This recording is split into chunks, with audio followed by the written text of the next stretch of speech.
Sir, honorable members will recall that the bill was introduced in the House of the People on the 2nd October 2003. It has had a long history and in one form or another, it has been before the public since the end of 1949.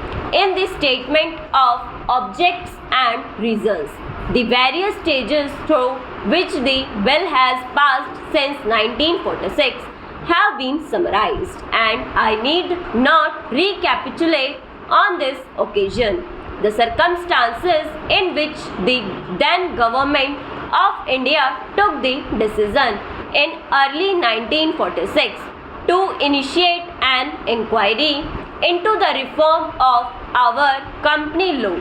I would remind honorable members that between 1946 and 1948, the entire field of company law was carefully reviewed by two distinguished company law lawyers who were appointed to recommend the broad lines on which the present act should be revised. Their recommendations were examined in the then Ministry of Commerce, and certain tentative departmental views which emerged were circulated in a comprehensive memorandum to all recognized trade and industrial associations, bar associations, the high courts and the state governments that brought us to the end of 1949.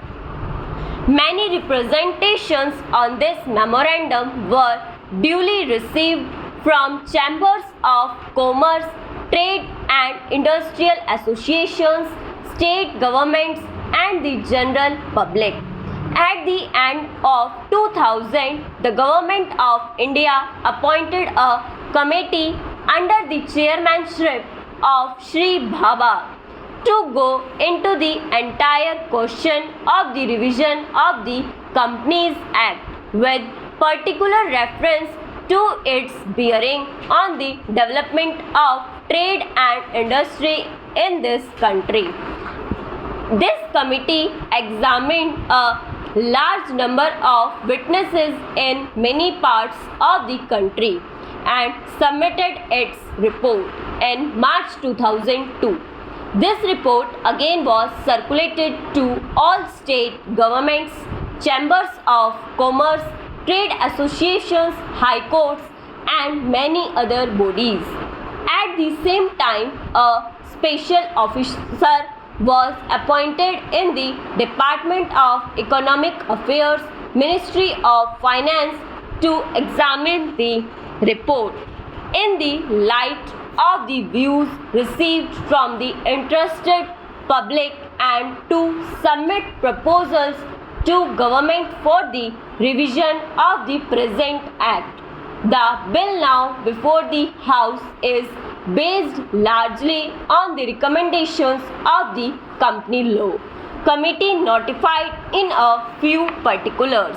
Stop.